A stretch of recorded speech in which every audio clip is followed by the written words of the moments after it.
name is Dr. Tresan Levy, and this is my presentation on deep vein thrombosis for NAC OSCE preparation. Now, these are the elements of today's presentation. We'll start with the definition, signs and symptoms, physical exam, differential diagnosis, investigations, management, prevention, and references for completion. Okay, let's begin by defining deep vein thrombosis. So this occurs when a blood clot is formed in a vein, and usually it occurs in the deep veins, most commonly in the legs or in the thighs. The risk factors for DVT formation can be summarized using Virchow's triad. First, we have venous stasis, where slowing or obstruction of blood flow increases blood viscosity, forming microthrombi, which would aggregate to form bigger thrombi. Hypercoagulable states such as pregnancy, women who use oral contraception would increase coagulation factors. Patients who have cancer as well would fall in this category. Endothelial damage results in exposed line of the blood vessels, forming microthrombi, and these would form larger thrombi. Now, this mnemonic is for the risk factors of DVT, and it's easy to remember because it's called thrombosis, and our history would involve asking questions surrounding these elements. Directly will also play into Virchow's triad. Okay, so T, trauma, any injury to the veins, okay, that can cause endothelial damage. Hormonal causes such as being on OCPs and pregnancy, right? If you have a family history of it, if you have surgery, especially orthopedic surgeries. M, malignant tumors.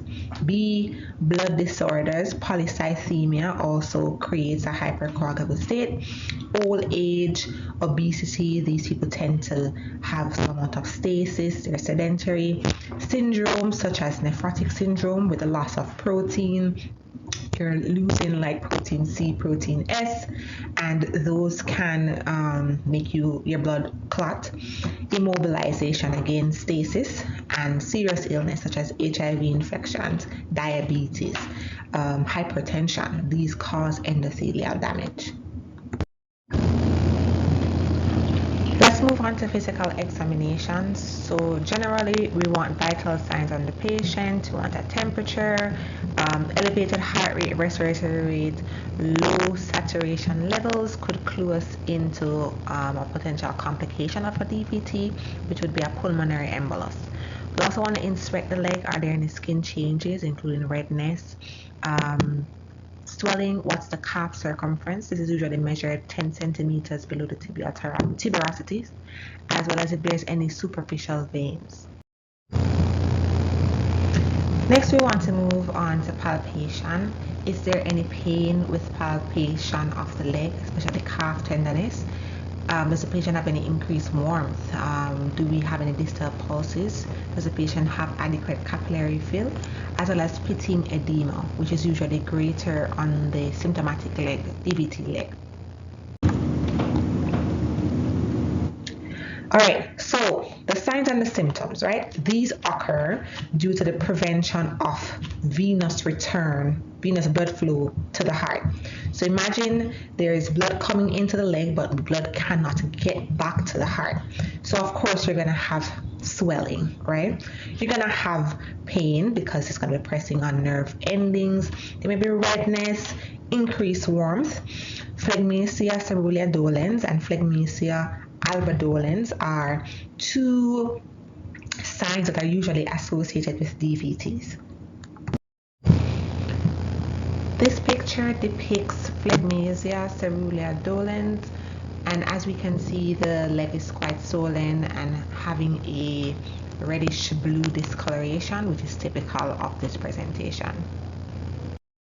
And this picture depicts phlegmasia albadolens.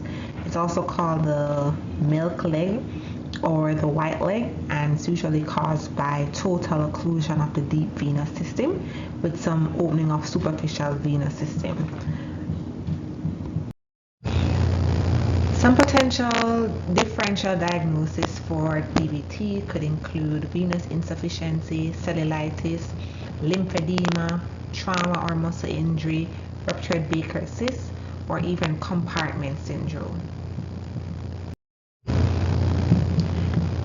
Briefly looking at the Wells scoring system for DVT, which gives the probability of the patient having a DVT and thus would warrant a Doppler ultrasound.